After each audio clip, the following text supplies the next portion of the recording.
Today, I'm going to share with you a concept which is the key component to what makes Pure Physique work.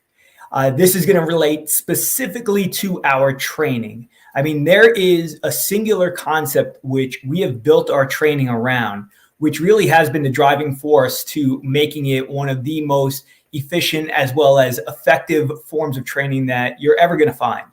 And the concept that I'm talking about is training to success. And specifically, what I'm going to break down for you today is what training to success looks like.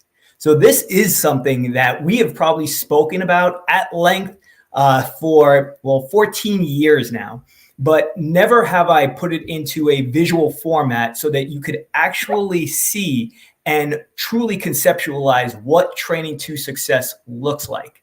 So this entire concept is built also around a principle. And the principle is what's called the size principle. And this is actually a scientific physiological principle that relates specifically to muscular action. So to highlight what this principle, the size principle, looks like, I'm going to share with you a visual. And what you are looking at first and foremost are muscle fibers. So you see all the little dots right on the diagram. So what those dots represent are your muscle fibers. And you have two primary types of muscle fibers. I mean, there's an abundance of them in between, but on one end of the spectrum, you have these really small type 1 muscle fibers, which we also call slow twitch muscle fibers. Now, these are your endurance-based fibers. And some of the characteristics of these are, well, for one, it's where all your endurance comes from. So if you think in terms of, running a marathon or even just going for a really long walk, anything that is low in intensity, right, but long in duration, your muscles thrive utilizing these slow twitch muscle fibers to perform those exercises or those movements. Then on the other end of the spectrum, you have these much larger type 2 muscle fibers, also known as your fast twitch muscle fibers. And in that instance, you could think of the characteristics being fast to fatigue, but really powerful. So if I was to draw a comparison using on the other side a marathoner, on the fast twitch side, you would have a sprinter.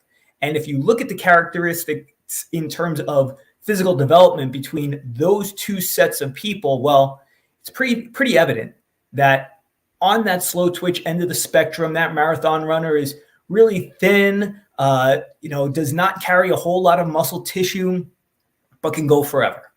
And then on the other end of the spectrum, you have that sprinter who's very muscular, right? Very low body fat percentage, really strong, really powerful, but can't go very long. So that's the two differences between them. But when we're performing our exercises, our objective in order to train to success is to reach those fast twitch muscle fibers. And the reason being is that it's the fast twitch fibers by themselves which are responsible for the increases in your strength, the increases in your muscle development and muscle tone. And so if we are not reaching those muscle fibers, well, guess what?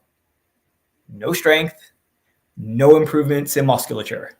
So it is imperative that our training gets us to the point where we are recruiting and stimulating those specific muscle fibers. So here's how it breaks down using this visual in front of you. Okay. On one of the axes, we have force and effort. So you could think of this as how hard you're working at any given moment or how much force, muscular force, you have to produce in order to perform a repetition. On the other axis, we have the amount of time that you're performing that exercise for, or the number of reps that you are performing. Okay. So what happens as a set progresses? Well, let's look at this example. When you first begin your exercise, you're utilizing a weight that you could easily use. Maybe not for a really long time, but at least for a specified amount of time.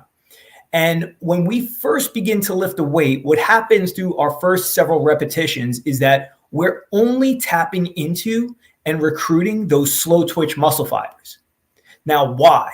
Well, the reason is that those fast twitch muscle fibers, those are meant to come in only when absolutely necessary, meaning you have to be under a great deal of stress, muscular stress, that is. You need to be in a space where you must produce a whole lot of muscular force because your body is smart. It doesn't want to waste away those muscle fibers. I mean, that's the most valuable asset it has. So it holds on to them for as long as possible. So through the first maybe 1 to 4 repetitions, just using this example, right? That might be the first 20 seconds of, say, a 60-second set. You are only tapping into those slow twitch muscle fibers. But what happens is with each successive repetition, the exercise starts to become progressively more difficult. So the percentage of effort that you have to put into performing the next rep starts to gradually go up. So now as we move into reps number 5, 6, 7, all of a sudden we're starting to see these fast twitch muscle fibers trickling in. And what's happening is that they're helping to make up for the fact that, well, the slow twitch fibers are no longer powerful enough to keep up with the difficulty of the set. And so those fast twitch fibers start coming in, but only a few at a time. And with another rep and another rep, more and more are getting recruited. So now when we cross over into that 8 rep range, or where, beyond 40 seconds worth of work and the exercise is becoming excruciatingly more difficult, that's when we're calling upon more and more of those fast twitch fibers. And ultimately, and only when you reach that point of momentary muscular failure, or have you reached the point at which you have succeeded at recruiting all of those high threshold fast twitch muscle fibers. So I know that this concept for a lot of people is a tough one to grasp, especially when they first start training, because we have been conditioned to believe that our success comes by completing all of our repetitions, by not fully exhausting our muscles. But you see, our true success does come from reaching that point of momentary muscular failure, which is the only point at which we could possibly be working at 100% of our entire effort. I mean, think about it. Before you even begin the exercise, your effort level is what? Zero. And we know that it's only when we're at or near our maximum that we're recruiting all of the muscle fibers that we're trying to stimulate from that exercise. But the challenge for many of us is that we actually don't know what percentage we're working at unless we're at 0, doing nothing, or 100%, giving it our all, even though we're not able to lift the weight any further. And so this is why I wanted to visually show you what it is that you are seeking to do when you train or close to momentary muscular failure. I wanted you to visually see that unless you are getting to that point, you are not succeeding. You are not succeeding if you're stopping the exercise with 3, 4, or more repetitions left in the tank. And this is maybe less important for those of you who train in one of our studios, where under the watchful eye of a trainer, they may recognize like, hey, Don, you could bump that weight up a little bit more, or look like you had a few more left in the tank. Next set, we're going to add a few pounds to that, right? With the intention of getting you to that point of fatigue.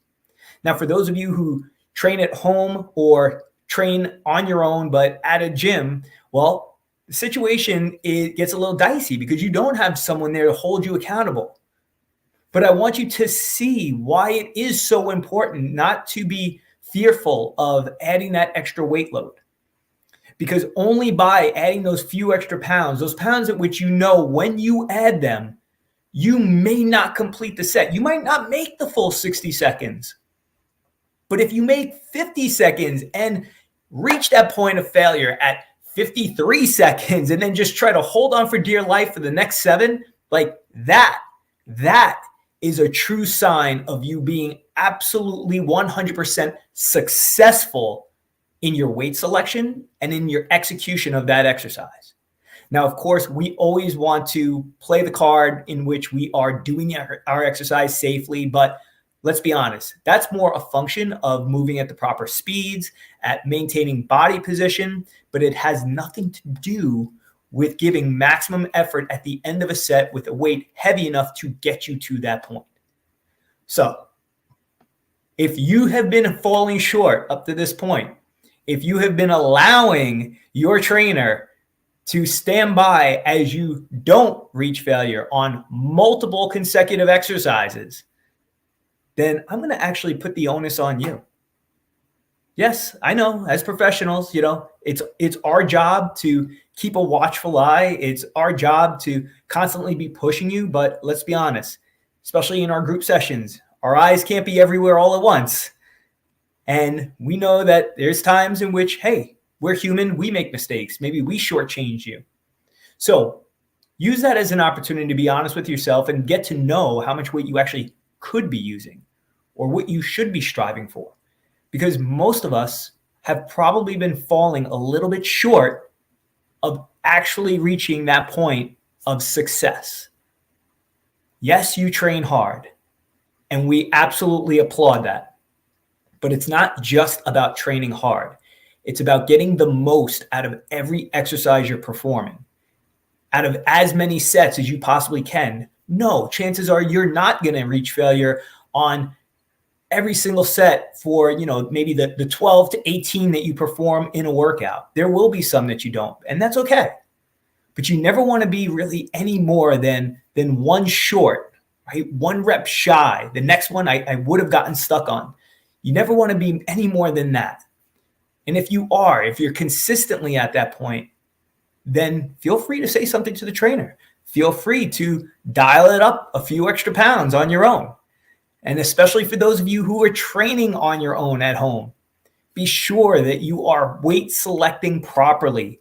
Train yourself to get to success, which is only going to come if you've reached momentary muscular failure. 100% effort. We'll see you guys tomorrow.